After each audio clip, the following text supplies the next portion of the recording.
हम लीव कर ही रहा था, बर्फ तो बहुत तेज बरस रही है। इस गाड़ी में मैंने अपना सामान रख दिया है। अरे स्नो में गाड़ी चलाना वाकई बहुत मुश्किल काम है। उन्होंने अपनी गाड़ियों को जाना वो चेन नहीं लगाई जिस वजह से वो तो मसले में आया है। National highway authority N95 Bahrain में, और बहरीन में भी बर्फबारी। मैंने टिकट ले ली है और मुझे सवात से लेकर पेशावर की जो डाइवो एक्सप्रेस की टिकट है वो पड़ी है 820 रुपये की। ये वो बस है जो कि तैयार हो रही है और 4:30 बजे हम यहाँ से निकलेंगे। मोस्ट प्रोबेबली 2.5 घंटे के अंदर हम लोग सवात से पेशावर पहुँच जाएंगे। ग़ालिबन 160 किलोमीटर डिफरेंस है सवात और पेशावर के दरमियान, तो होपफुली हम टाइम पर निकल के टाइम पे पहुँच जाएंगे। और जिस टाइम हम लोग पहुँचेंगे उस टाइम मगरिब हो चुकी होगी। हमारी बस है रीरी, पेशावर के लिए तैयार है। सामान वगैरह हमने सब रख दिया है। अब निकल रहे हैं यहाँ से पेशावर के लिए। ठीक 4:30 बजे यहाँ से बस निकलेगी और करीबन 7:30 बजे तक वहां पे पहुंच आएगी। एक जहन में एक सवाल बहुत सारे लोगों की आ सकता है कि मैं हमेशा डाइवो एक्सप्रेस को ही प्रेफर क्यों करता हूँ, उसके पीछे क्या रीजन है। यार डाइवो एक्सप्रेस के ना 2 से 3 खुसूसियात है। नंबर 1 थी सीट बाय सीट होती है, कोई भी बीच में आके इंसान नहीं बैठ सकता। इनके हर शहर में अपने स्टेशन हैं, वहां पर आप रिफ्रेश एरिया मौजूद है, वहां पे कैंटीन मौजूद है और एक बहुत डिसेंट सी सर्विसेज है। और इनकी गाड़ियां भी मुनासिब हैं, बहुत अच्छी नहीं है लेकिन मुनासिब हैं। और इनकी जो रफ्तार होती है बहुत कैलकुलेटेड होती है और जो इनका जो ड्राइवर है, कैप्टन है, वो भी बहुत अच्छे अंदाज में चलाता है। अस्सलाम वालेकुम। मेरी कोशिश होती है कि मैं हमेशा विंडो सीट लूं। आप देखें गाड़ी साफ सुथरी ही नज़र आ रही होगी आपको भी। ये रही मेरी सीट आज। ये जज़ाकल्लाह, मेहरबानी मेहरबानी, शुक्रिया। ये लेगिन स्पेस है, काफ़ी मुनासिब कंफर्टेबल सी सीट्स हैं, ऑल्दो के उतनी कंफर्टेबल नहीं है जितनी इन्हीं की बिजनेस क्लास में होती है, लेकिन ओवरऑल सही है। डाइवो सर्विसेज की यही बात मुझे अच्छी लगती है कि इनकी जो गाड़ियां हैं वो अपने टाइम पर ही डिपार्ट और अराइव होती हैं। ये आप देख रहे हैं कि एनसीपी गाड़ियों के शोरूम्स आपको सवात और पेशावर के दरमियान जगह जगह मिलते हैं, जहां से आप बासानी कोई भी गाड़ी खरीद सकते हैं। फाइनली जो है वो पेशावर पहुंच गया हूं और अब यहां से निकलना है। सबसे पहले तो होटल तलाश करना है क्योंकि अभी तक मैंने कोई भी होटल बुक नहीं करवाया ऑनलाइन, क्योंकि जो अच्छे होटल थे वो आ रहे थे इनके रेजिडेंशियल एरिया में, लेकिन चूंकि मुझे इनके ओल्ड सिटी एरिया में घूमना है तो वहाँ पर मुझे कोई अच्छा ऑप्शन मिला नहीं। तो अब मुझे खुद पैदल जाके ही जो है ना कुछ देखना पड़ेगा। और यहाँ पर होटल नज़र आ रहा है मुझे, लेट्स सी एक रात ही गुजारनी है, कोई अच्छा ऑप्शन मिल जाएगा तो इंशाल्लाह उसको ऑप्ट करेंगे, उसके बाद फिर खाने के लिए जाएंगे। सवात की निस्बत पेशावर में सर्दी काफ़ी कम है। मेरा ख्याल है कि एक अपर से भी काम यहाँ पे चल जाएगा। और अभी चलते चलते भाई मुझे ऑप्शंस नज़र आ रहे हैं होटल्स के, काफ़ी सारे ऑप्शन है। एक तो मेरे जहन में भी मौजूद है जहाँ पे मैं पिछले साल रुका था। इनकेस अगर मुझे यहाँ पर करीब में कोई ऑप्शन नहीं मिलता है डेफिनेटली फिर वहीं पे मैं चला जाऊँगा। पेशावर से एक नई सुबह के साथ आप जैसा जानते हैं कि मैं कालाम से बर्फीली रास्तों से गुजरते हुए मुश्किलात को जो है वो रोनते हुए पेशावर पहुंचा था। पहले निगोरा और फिर वहां से पेशावर पहुंचा था। और मेरी कोशिश ये थी कि मैं रात को निकलूं और किस्सा ख्वानी बाज़ार या फिर आपको नमक मंडी दिखाऊं, लेकिन थकावट इतनी ज़्यादा हो गई थी चूँकि तकरीबन 12 घंटे का ट्रैवल हो गया था। तो आया फिर मैंने यहीं खाया और फिर मैं सो गया। आज जिस काम के लिए मैं एक्चुअली पेशावर आया हूँ वो चीज़ आपको दिखानी है, दैट इज़ लाल चबूर का कारखानों मार्केट पेशावर के अंदर रोज़। नो डाउट वो बहुत बेहतरीन होता है, तो उसके अंदर मुझे कोई शक व शुबे की ज़रूरत ही नहीं है। मेरे पास गिन के टोटल 4 घंटे हैं। इस 4 घंटे के अंदर मैंने कारखानों मार्केट जाना है जो तकरीबन यहाँ से 40 मिनट दूर है, और फिर वापसी आऊँगा तो उसमें भी तकरीबन 40 मिनट BRT ले लेती है। और देन फिर उसके बाद जो है मैं पेशावर की कुछ आर्कोलॉजिकल साइट्स दिखाऊंगा जो पिछली बार मेरी रह गई थी। सेटियाँ दी महल्ला में उनकी सेटी दी हवेली। कोशिश करता हूँ कि इस बार जो है वो अलाउ कर दे, कोई शूटिंग ना चल रही हो तो वो दिखाऊंगा। और जल्दी जल्दी किस्सा ख्वानी बाज़ार में भी आप लोगों को बताऊँगा कि क्या चल रहा है, क्या किस्से चल रहे हैं। और फिर इसके बाद वापस होटल आएँगे और यहाँ से डायरेक्ट रावलपिंडी निकलेंगे। तो बिना देर किए मैं चलता हूँ BRT में। पेशावर में रहने के लिए अगरचे बहुत लग्जरियस ऑप्शंस अवेलेबल हैं, लेकिन वो तमाम के तमाम रेजिडेंशियल एरिया में है, जहां से पेशावर की आर्कोलॉजिकल साइट काफ़ी दूर है। तो मेरी राय होगी कि आप ये जो GT रोड है इससे मुत्तसिल किसी भी होटल में रहिए, आप बाआसानी किसी भी आर्कोलॉजिकल साइट या फिर खाने पीने की जगह पे बाआसानी पहुंच सकेंगे। ये जो बीच में आप देख रहे हैं जंगला लगा हुआ है, यही वो जगह है कि जहाँ पे पेशावर BRT चलती है। गाँव में कारखानों मार्केट, बीआरटी से उतर के तकरीबन 4 या 5 मिनट की वॉक है। मेरे पीछे अगर आपको नज़र आ रहा हो, ये कारखानों मार्केट का स्टेशन है जहाँ से उतर कर मैं आया हूँ। बहुत सारे ऑप्शन यहाँ पर अवेलेबल हैं रोज़ के लिए। जिसके पास मैं रोज़ खाता हूँ वो ये है दाल चंगूर, और इसी का रोज़ जो है ना वो सबसे बेस्ट मुझे लगता है। अगरचे वो दुम्बे का या बकरे का नहीं होता, वो गाय का होता है, लेकिन लिटरली उसका टेस्ट दुम्बे जैसा ही होता है और वाकई में एक अथेंटिक टेस्ट है। अगर आप पेशावर आ रहे हैं तो ये सफ़र बहुत ज़्यादा है, मतलब शहर से तकरीबन 30-40 मिनट आपको आना पड़ेगा, फिर आपको ये चीज़ मिलेगी। और बहुत देसी स्टाइल में मिलता है, ज़मीन पे बैठ के खाना होता है, लेकिन इसका टेस्ट ऐसा है कि ये सारी जो इसकी नेगेटिव पॉइंट्स हैं ना, ज़मीन पे बैठना, थोड़ा हाइजीन प्रॉब्लम, वो सारे पीछे रह जाते हैं। लेकिन इसके पास रश और इसका जितनी तादाद में रोज़ बनता है, मेरे ख्याल से इस पूरी मार्केट में किसी और का बनता हो। ये सारा रोज़ बन रहा है इनका, तादाद देखें सिर्फ आप। ये नान का सीन चल रहा है, यहाँ नान बन रहा है, यहाँ पे जो है वो टिक्के बन रहे हैं, और ये लाइन से ये साहब हैं हमारे जो के देते हैं।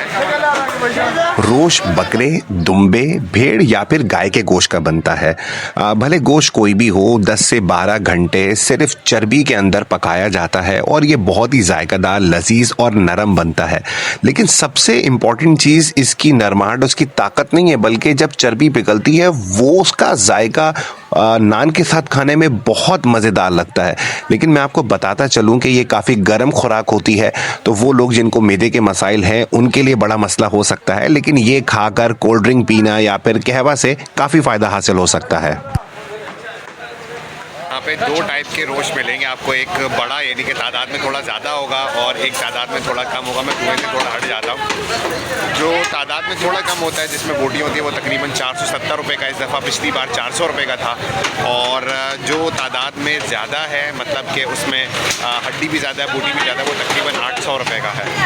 तो ये अंतर है इसके बीच में। अगर आप नॉर्मल खाना चाहते हैं, बहुत ज़्यादा हाई नहीं लेना चाहते, क्योंकि जो बड़ा वाला होगा ना उसमें जो हड्डी आ रही है ना, उसके अंदर नली भी होगी, तो वो ज़्यादा प्रॉब्लमेटिक होगी।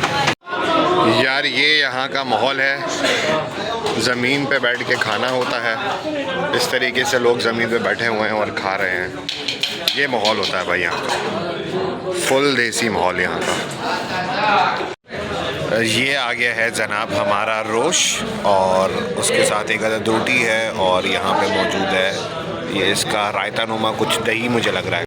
किसी भी खाने के अच्छे होने को अगर आपने चेक करना है ना खाने से पहले तो उस जगह पे मौजूद रश और लोकल लोगों का अगर उस जगह पे रश है तो समझ ले वो जगह वाकई में अच्छी होने वाली है और उसका टेस्ट लास्ट में बहुत अच्छा होगा। ये हमेशा का मेरा तजुर्बा रहा है। अगर बाहर से लोग आए हुए हैं, टूरिस्ट आए हुए हैं, उनका रश है तो समझे कि वो ब्लॉगर्स या यूट्यूब या सोशल मीडिया देख कर आए, लेकिन अगर लोकल वहाँ मौजूद है ना तो समझ ले कि यार वो वाकई में मौजूद है। और इस पूरी जगह पे आप देखेंगे कि 99% मेरे आगे पीछे दाएं बाएं सब जगह पे जो है ना वो लोकल्स भी मौजूद है। यार देखने से ही पता लग रहा है यहाँ पर ऐसा अंधाधुंध सीन लगा हुआ था ना लोकल्स का। यहाँ पे टूरिस्ट मुझे तो नजर नहीं आए, यहाँ पे सारे इसी शहर पेशावर के लोकल्स थे। अंधाधुनी भाई, कोई 800 वाला मंगवा रहा है, कोई 500 वाला मंगवा रहा है, उसके बाद कहवा चल रहा है, कोई बोटी मंगवा रहा है। लेकिन खास तौर पे इधर बहुत सारे खाने मिलते हैं इसी जगह पे, लेकिन यहाँ का सबसे मशहूर जो है ना वो है यहाँ का रोश। आप देख रहे हैं कि यहाँ पर आपको दाल भी मिल रही है, सब्जी भी मिल रही है, लेकिन अंधाधुनी जिस चीज का सीन लगा हुआ है ना वो यहाँ की रोश है। आप देखें कि एक पतीला खत्म हो रहा है तो दूसरा तैयार है, तीसरा दम पे लगा हुआ है, और यहाँ पे हर लम्हे ही रोश तैयार होता रहता है। आप देखें इस जगह पे नया ताज़ा रोश बना रहा है, जो भी इनकी टेक्निक है, और ये सारे का सारा जो है ना लकड़ियों पे बनता है। और आपको पता ही है लकड़ियों पे जो भी चीज़ बनती है कितनी जायकेदार होती है। करो यार, यहाँ के तो इस साल के सीन ही अलग है, क्योंकि पिछले साल जब मैं आया था तो काफी सुबह का वक्त था, तो उस वजह से रश कम था। लेकिन अभी इतना ज्यादा रश हो रहा है कि वो बहुत सारे लोगों को तो ऊपर बैठने के लिए कह रहे हैं। अच्छा, मुझे एक चीज पता लगी, जब वो 470 का मेरे सामने लेकर आए हैं तो वो मुझे निस्बतन कम लगा। मैंने बोला यार ये तो कम है, तो उसने बोला यार इतना ही आता है। अच्छा, मैंने बोला ठीक है जी। मैंने खाना शुरू किया तो मैंने देखा कि मेरे सामने जो बैठे हुए साहब हैं उन्होंने अपनी खाली जो कटोरी थी जिसमें रोश आया था उसमें कहा ताज़ा कवा। अच्छा, मैं देख रहा हूँ ये ताज़ा कवा का मतलब, ताज़ा का मतलब नया, और कवा का मतलब करो, मतलब नया करो। अब जैसे ही वो लेकर गया दोबारा लेकर आ गया, मैंने उनसे आपसे पूछा कि यार ये जो दोबारा लेकर आए जिसको हम लोग ग्रेवी कहते हैं, क्या इसके वो पैसे लेता है? उन्होंने बोला नहीं भाई, ये जितने का आपने दिए है ना उतने में ही करके देगा। अच्छा, मैंने बोला जब भी ये कम दे रहे हैं साहब। मैंने भी खाया और मैंने भी कहा भाई ताजा कबाब। मुझे पता नहीं था कि भाई पश्तो में ताजा कबाब जो है ना, इसके मुराद ये होती है कि भाई और लेकर आओ, मजीद लेकर आओ या ग्रेवी डालो। हमारी कराची की जबान में ग्रेवी डालो तो यहाँ पे है ताजा कबाब। तो मैंने उससे जैसे ही कहा कि भाई ताजा कबाब, वो उठा के लेके गए और मुझे लाके दे दिया। यार ये बड़ा जबरदस्त निजाम है यार यहाँ का। ये रोज से लुत्फ अंदोज होने के बाद भाई हमने बैठना था बीआरटी में, और बीआरटी बैठकर आपको इस साल की सैर करवानी थी। हमने किस्सा ख्वानी बाज़ार की और हमने आपको दिखाना था सराफा बाज़ार और सीटियाँ थी महल्ला। तो आइए चलें, आपको लेके चलते हैं बीआरटी के ज़रिए ओल्ड पेशावर में। एक बात तो माननी पड़ेगी, ये पेशावर बीआरटी हो या ऑरेंज लाइन हो या लाहौर की जो है वो मेट्रो स्टेशन हो, यहाँ पर कहीं भी आपको पान की पिचकारी या फिर किसी गाड़ी के अंदर किसी सीट के पीछे आमिर और दिल बना हुआ सुनैना, ऐसा कुछ भी नहीं लिखा हुआ। मेरे ये समझ में नहीं आता जब ये चीज कराची में होती है, मतलब कोई भी ऐसा इनोवेशन होता है, एक अच्छी गाड़ी आती है, कोई अच्छी सर्विस आती है, तो कराची में ये सब क्यों होता है? अगर आपको पता है तो लाजमी बताइएगा। सिर्फ 50 रुपए रेंट दिया और मैं कारखानों मार्केट जो तकरीबन इस जगह से 50 किलोमीटर दूर है, वहां पर सिर्फ 50 रुपए में मैं यहाँ पे पहुंच चुका हूँ। और अभी मैं जा रहा हूँ किस्सा ख्वानी बाजार, वहां पर आपको सीन चेक करवाता हूँ और जायका चावल जो कोशिश होगी मेरी कि ट्राई कर लूं मैं। देन फिर वो ट्राई करने के बाद फिर सीटियां का महल्ला चलेंगे, और अगर उन्होंने अंदर जाने दिया तो वो जगह मैं आपको दिखाऊंगा, और उसके बाद फिर वहीं पर हम अपना व्लॉग को एंड कर देंगे। मैं पहुंच चुका हूँ किस्सा ख्वानी बाजार में। लाइन से खाने पीने की बहुत सारी दुकानें हैं और उसके साथ साथ जो है यहाँ पर ये जायका चावल भी है, मेरे पीछे आप देख रहे होंगे। और इस चावल में होता क्या, थोड़ा सा मैं बता देता हूँ। इस चावल में चावल होते हैं, मतलब सॉल्टी राइस होते हैं, उसके साथ जो है वो गोश्त होता है, इसके अंदर चिकपीस यानी कि चने भी होते हैं और किशमिश भी होती है। आइए इसको ट्राई मैं करता हूँ और फिर इसका रिव्यू भी आपको देता हूँ। यहाँ पर लोकल बैठने का निज़ाम है और लोग यहाँ पे जमीन पर बैठ के खाते हैं। ये देखिए, ये रहे वो गोश्त के लोथड़े, ये बड़े जानवर का यानी कि बुल का गोश्त होता है और उसके साथ चावल होते हैं। ये कुछ इस अंदाज का दिखता है, गर्मा गर्म जो है वो आके यहाँ पे डलता रहता है, खत्म होता रहता है, डलता रहता है। ये हमारे भाई बैठे हैं और ये यहाँ पे लोगों के लिए पार्सल कर रहे हैं। क्या है भाई ये? नहीं, ये तो बहुत मशहूर बंदा है भाई, यहाँ तो कौन नहीं जानता है इस बंदे को भाई। ये देखिए, ये सीन है और चेक करते हैं और फिर बताते हैं। देखिए भाई, इस तरीके से ये इन्होंने इसमें चावल डाले, ऊपर से गोश्त डाला। ये देखिए, यहाँ पर आपको चिकपीस यानी कि चने के पीस भी नजर आ रहे होंगे और उसके साथ किशमिश भी नजर आ रही होगी। यार प्राइस क्या है इसके? कितने के हैं? 250 का। 250 रुपए का आधा किलो, 250 का आधा किलो, 300 का प्लेट। अच्छा, प्लेट 250 का, आधा किलो अगर लेंगे तो वो 300 का और फिर किलो जो है वो 600 रुपए का। ट्राई करता हूँ और फिर मैं बताता हूँ। यार मैं फूड व्लॉगर नहीं हूँ और लेकिन हाँ ये ज़रूर है कि जायका शनास ज़रूर हूँ। मुझे हर चीज़ पसंद नहीं आती है, लेकिन मेरा ख्याल ये है कि जो फूड व्लॉगर्स होते हैं वो इतना ज़्यादा खाते हैं, मतलब इतने ज़्यादा जगहों का ट्राई करते हैं, तो मेरा ख्याल है कि उनकी चॉइस भी बहुत लिमिटेड हो जानी चाहिए। तो इसकी बहुत ज़्यादा तारीफ़ की जा रही थी, मैंने ट्राई किया इसको।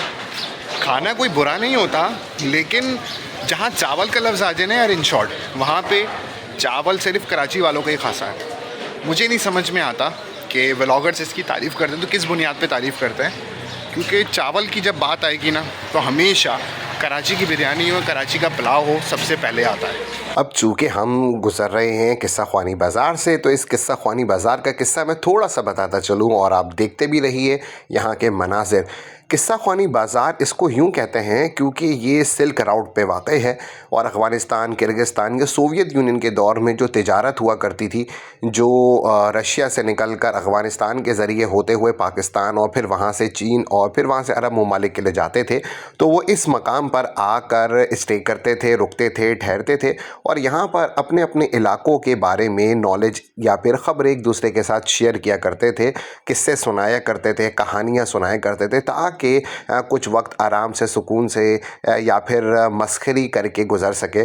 तो इस बुनियाद पर इस बाज़ार को किस्सा ख्वानी बाज़ार कहते हैं। आज भी ये बाज़ार आबाद है। यहाँ पर अशियाए खुर्दनोश ख़ास तौर पे स्ट्रीट फूड बहुत ज़बरदस्त अंदाज़ में मिलती है। अलबत्ता साथ साथ अगर आपको कपड़े ख़रीदने हो या दीगर अशियाए ज़िंदगी ज़रूरियात ज़िंदगी अगर आपको चाहिए हो तो वो भी इस बाज़ार में बआसानी आपको मिल जाएंगे। आप ये देख रहे हैं जूते से लेकर कपड़े और अलगर्ज़ तमाम ज़रूरियात ज़िंदगी आपको बआसानी इस जगह पे मिल जाएंगी। तो जब भी आप पेशावर का सफ़र करें तो इस जगह पे लाजमी आएँ। इधर आपको रहने के लिए होटल्स भी मिल जाएंगे। ये ताज़े ताज़े नान लग रहे हैं भाई। सलाम वालेकुम। ये देखें जनाब, भाई हमारे ताज़े नान लगा रहे हैं। एक दफ़ा में 2 नान। चलो जी। अच्छा भाई, इस तरीके के स्टाइलिश नान भी बनता है भाई यहाँ पर। ये देखे भाई, अब ये नान निकालने जा रहे हैं। ये निकल, मैं कराची का हूँ। नान कितने का दे रहे हैं? इस खूबसूरत अंदाज़ की जो डबल रोटी है ये 40 रुपए की मिलती है। पेशावर के लोग गरम खुराक खाने के आदी हैं, जिसमें मछली है, मटन कढ़ाई है, चिकन कढ़ाई है और हद दर्जा गोश्त को ज़्यादा पसंद करते हैं पेशावर वाले। इस वजह से यहाँ पर आपको हर जगह पे गोश्त बनता हुआ और भुनता हुआ नज़र आएगा। हो चुका हूँ सराफा बाज़ार में। मेरे दाएं और बाएं हर तरफ जो है ज्वेलरी शॉप्स हैं। गोल्ड के रेट्स भी आमतौर पे यहाँ पे लगे होते हैं, लेकिन अभी मुझे नज़र नहीं आ रहे, वरना मैं आपको बताता कि तोले के क्या रेट चल रहे हैं। और सेकेंडली, अभी यहाँ पर रास्ते में मोहब्बत खान मस्जिद आएगी।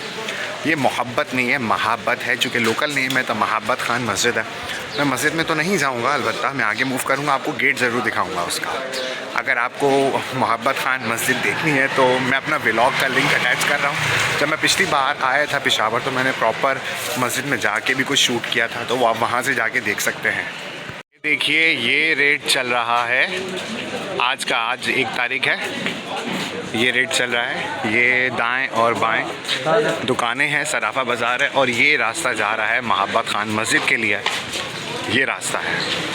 ये रहा जनाब पेशावर का क्लॉक टावर, जो कि पेशावर की आइकॉनिक साइट भी है। यहाँ पर जाकर आप डिटेल पढ़ भी सकते हैं। इस जगह के दाएं बाएं हर जगह पर मछली की दुकानें हैं। आप यहाँ से कच्ची मछली या फिर तली हुई, भुनी हुई, कढ़ाई हुई मछली आप बआसानी हासिल कर सकते हैं। जिस तरह मैंने आपको कहा था कि पेशावर के लोग गोश्त को बहुत ज़्यादा पसंद करते हैं, तो आपको इनकी फूड्स में गोश्त का आइटम, मीट का आइटम, रेड मीट हो या वाइट मीट हो, बहुत ज़्यादा नज़र आएगा। ये देख लीजिए, दाएँ और बाएँ हर जगह पर मछली की दुकानें हैं।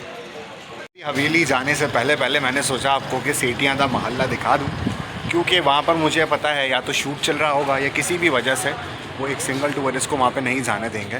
तो फ़िलहाल सेठियां दा मोहल्ला दिखाता हूँ और दिखा भी चुका हूँ।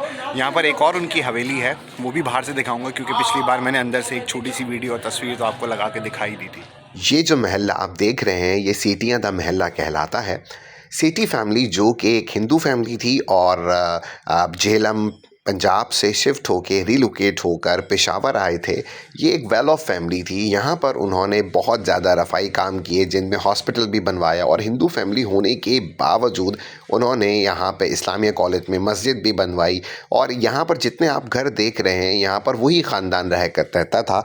यहाँ पर इस इलाके में इनके 2 बड़े घर या 2 हवेलियाँ हैं। ये जो हवेली मैं आपको दिखा रहा हूँ ये सेठियां दा घर के नाम से मशहूर है और अभी जहाँ पर मैं आपको लेकर जाऊँगा वो सेठियां दी हवेली के नाम से मौजूद है। साथ साथ मैं बताता चलूँ कि यहाँ पर एंट्री टिकट भी है और अंदर जाके अगर आपने फ़ोटोग्राफ़ी या फिर वीडियोग्राफ़ी करनी है तो उसके अलग से भारी भरकम पैसे हैं। चूँकि पिछली बार मैं इसमें जा भी चुका था तो इस बार मैं इसमें नहीं जा रहा। हाँ, अगर आप आते हैं तो लाजमी तौर पे इस सेठियां दा घर में और सेठियां दी हवेली में लाजमी तौर पे कोशिश करके जाएं। आप ये देखिए कितने साफ़ सुथरे अंदाज में यहाँ पे घर बने हुए हैं। बहुत पीसफुल यहाँ का इन्वायरमेंट है। एक ही स्ट्रक्चर के यहाँ पर घर बने हुए हैं। और बाकायदा तौर पे पेशावर गवर्नमेंट के थ्रू जो है इसकी रेनोवेशन भी हुई है और बाकायदा तौर पे ये गली साफ़ होती है और यहाँ के जो घर हैं वो बहुत सिमेट्रिकल अंदाज के हैं, साफ़ सुथरे हैं, जो कि एक बहुत पुराना लुक देते हैं। सेठियां दा महल्ला से फारिग होने के बाद हम पहुँचे सेठियां दी हवेली पे और वही हुआ जिसका डर था। है सेठियां दी हवेली और इस साल भी इन्होंने यही काम किया कि जनाब अलाउड नहीं है, क्योंकि यहाँ पर गाइड की गाड़ी आई हुई है तो शूटिंग चल रही है। मेरे ख्याल से ये जो अभी जो यहाँ के मकीन होंगे, रहने वाले होंगे या जो समझे कि जो सेठी साहब के डिसेंडेंट्स होंगे, बस उन्होंने शायद इस हवेली को जो है ना वो पैसे कमाने के लिए रख दिया है। सिर्फ यहाँ पे शूट्स होता है, शूट के अलावा अगर कोई लोकल विजिटर विज़िट करना चाहता है तो मेरा ख्याल है उसके लिए नहीं है। और जो मेरा ख्याल ये भी है कि जो पेशावर गवर्नमेंट है उसको चाहिए कि इस हवेली का नाम जो है ना विजिटिंग साइट या आर्कोलॉजिकल या हिस्ट्रिकल साइट से ख़त्म कर दे, क्योंकि यहाँ तो सिर्फ जो है ना वो शूट्स हो सकते हैं, कोई एक लोकल विजिटर तो जा नहीं सकता, क्योंकि या तो यह जाने के बहुत ज़्यादा पैसे डिमांड करेंगे या फिर जाने ही नहीं देंगे, जो इनका तरीक़ेकार है पिछले साल भी जो इन्होंने मेरे साथ किया था। तो मैं अपने इस व्लॉग को और कलाम से पेशावर के इस सफ़र को यहीं पर आके ख़त्म करता हूँ। अगर आपको मेरी वीडियो पसंद आई हो तो इसे लाइक ज़रूर कर लीजिएगा और मेरे चैनल को सब्सक्राइब करना ना भूलिएगा। यार मैंने अभी चेकआउट कर दिया है अपने पेशावर होटल रूम से और 12 बजे का चेकआउट टाइम है पूरे पाकिस्तान में, लेकिन मैंने स्पेशल रिक्वेस्ट की क्योंकि मैं एक दिन के लिए आया हूँ, मुझे काफ़ी जगह घूमने हैं और इत्तफाक से जो मेरी आगे इस्लामाबाद की जो टिकट है वो 4 बजे की है। इन्होंने 2 बजे तक ना सिर्फ उस 12 बजे को एक्सटेंड किया, 2 बजे चेकआउट किया और उसके बाद भी मुझे टाइम दे दिया कि अगर आपको फर्दर कोई टाइम चाहिए तो ले लें। लेकिन चूँकि ज़ाहिर सी बात है टूरिस्ट सीज़न है सर्दियों में, तो क्लाइंट इनके पास आ रहे होते हैं, इनको भी रूम जो है फ्रेश करना होता है, फिर दोबारा क्लाइंट को देना होता है। तो मैंने ज़्यादा बोझ इन पे नहीं बना और मैंने 2 बजे जो है ना वो चेकआउट कर दिया। अभी मैं अपनी होटल लॉबी में ही बैठा हुआ हूँ और 3, सवा 3, साढ़े 3 बजे तक बस मैं यहाँ से निकलूँगा। जस्ट इसके ऑपोजिट ही जो है वो डाइवो स्टेशन है, वहाँ पे जाऊँगा और फिर वहाँ से बस लेके सीधा इस्लामाबाद।